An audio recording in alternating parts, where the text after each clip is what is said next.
Vibha, once again, welcome back. And really looking forward to getting your perspective on your TQQQ strategy. We cut out a clip last time you were on the show, and people just loved that. Loved what you had to say there. And Palantir, very interesting as well. Full disclosure, I do own a position in that. But tell me what you're seeing in this powerful trend off of the lows here. It's been a pretty great time these last couple of months, which is a really impressive turnaround from the rocky start that we had to the year. Yes, exactly. So, I have to give credit to you guys because your ETF strategy is what actually got me starting with my TQQQ. So whenever you have a follow through day that you guys characterize as a follow through day, I'm all in. And again, I have stop loss that if it undercuts the first day of the rally, I'll get out. But so I was in TQQQ as of April 22nd. I have not gotten out. I am keeping an eye out for sell signals. I think the first two potential sell signals would be, 2 days where it closes below the 21-day EMA. And also once you start to get to like 4 to 5 distribution days. Right now on the NASDAQ, we're at 3. So I have not seen any sell signals. So my position in TQQQ, I got in April 22nd. I'm just holding and waiting to see what happens next. So you use that follow through day as a signal. I know you've also discussed before using 3 days up in a row. Is Yes. that where you were adding to your position? Or I walk us through how you built your position over time, if you Yeah, scaled in. when there's 3 days of higher highs and higher lows, but a follow through day has not happened, that's when I'll enter with half my position. When you guys have declared a follow through day, I go all in. That's how much I trust you. But again, I know that if it undercuts the rally of the first day, if it undercuts the first day of the rally, I'll get out. But it didn't do that. So I was all in on April 22nd. If the opposite had happened, that we had 3 days of higher highs and higher lows and a follow through day had not happened, I would have gotten in with half my position. Okay. And I know you've also discussed before about your position size with TQQQ, which is very impressive. Can you outline how you sized your position this time around? Yeah, so again, I have two different approaches. So one is, I'm trying to get into longer term holdings, and that's different. But if I have cash and we have a follow through day, I start by going all in with TQQQ, and then I look to sell that down to enter position. So, on 422, just coincidentally, that's when Palantir took the 50-day or 10-week moving average. So I got into Palantir then.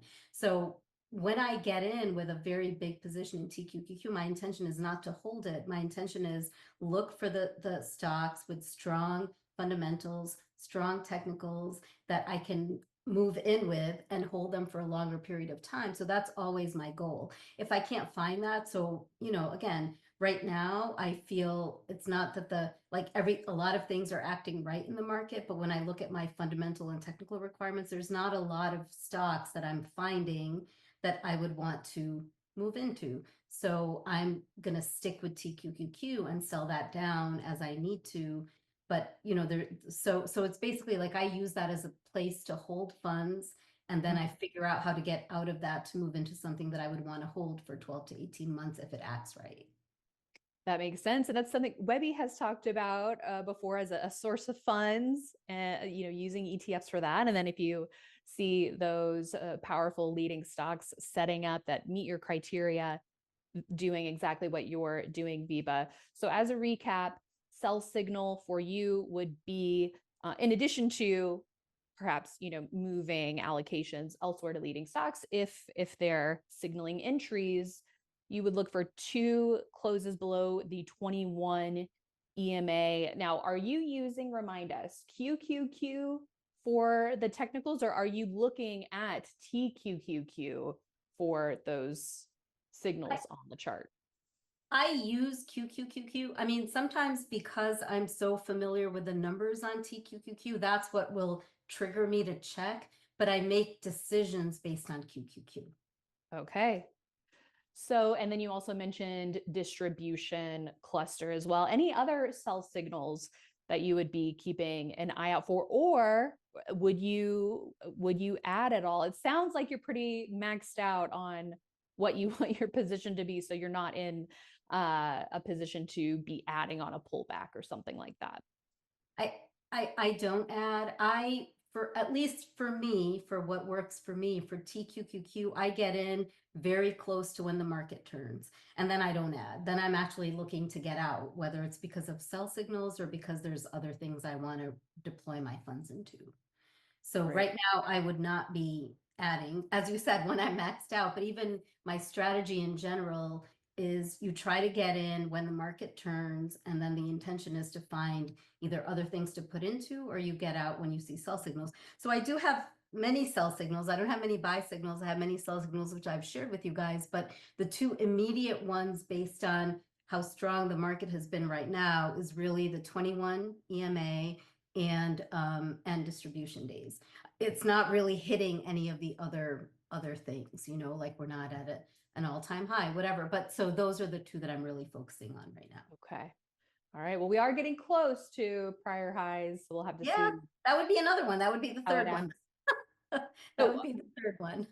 meaning selling into strength at highs, or what would be the signal there? Remind us. Yeah, so someone they pointed that out, and they're very accurate that I don't have a lot of sell rules. They're more triggers because I Mhm. try to sell into strength. So once it reaches an all-time high, then I'm looking for any of these other things to come into play. So most of the time, again, like that's one of my sell signals. I haven't used it as much. I feel like the distribution days, the bulls versus bears, but I feel like some of these things that we've just talked about, those are the ones that tend to have a bigger impact. So one of the things I'm trying to do is look at, I've got all of these sell signals, but what is like, when there's certain ones that happen with each other, does that tend to be a better indicator of how the market is going to pull back? So that's something that I'm kind of trying to focus and looking into right now. But right now, the two things for me are the 21 EMA and the cluster of distribution days. That's where my head is right now. Okay, fantastic.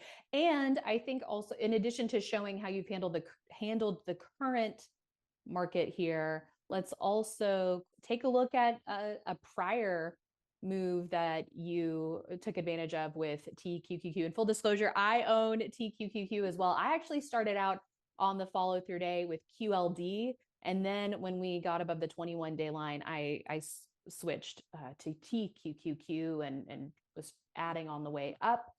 But when we did get a market turn last September, that was another interesting time to get in.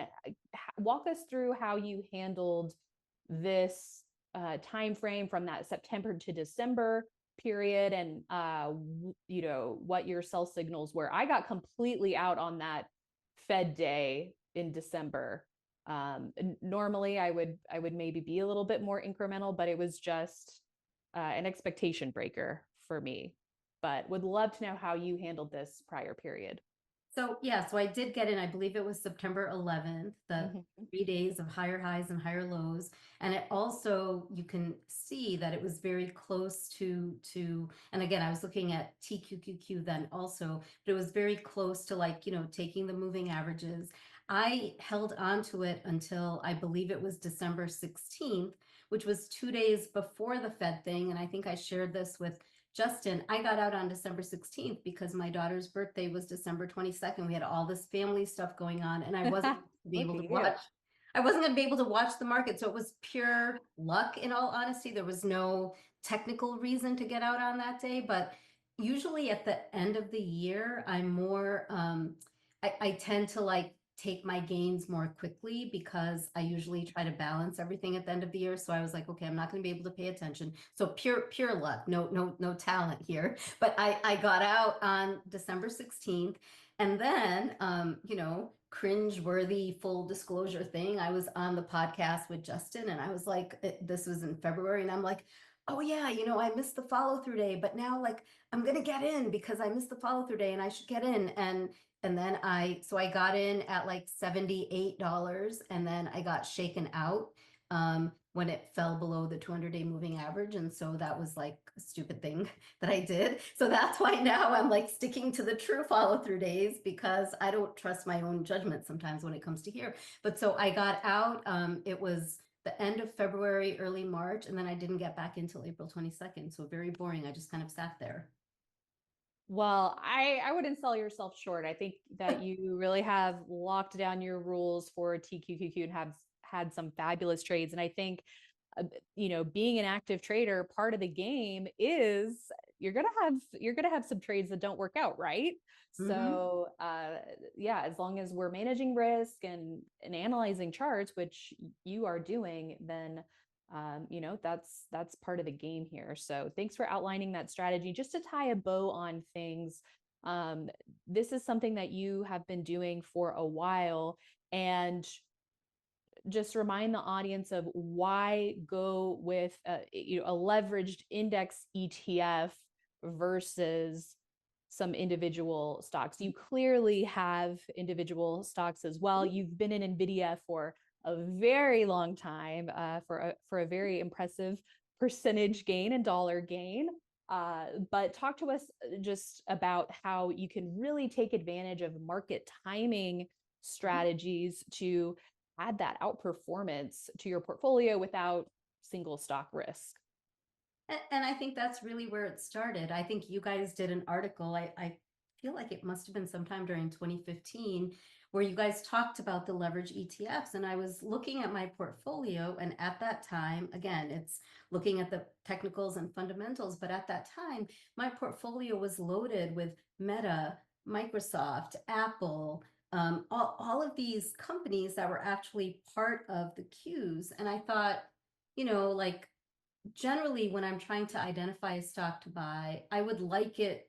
Of course, everybody would like this, right? But I'm trying to identify stocks that have the potential to double or triple. So most of the time they have to be a little bit smaller cap or medium cap. Like when you're looking at those humongous companies, it's hard for, which they have actually done that. But at the time I was thinking, these companies are meeting my technicals and fundamentals, but if I can go into triple leveraged, I'm going to get a better gain. And using your ETF strategy. So at the time, you guys had 0, 50%, and 100%. You didn't have the levers you have now.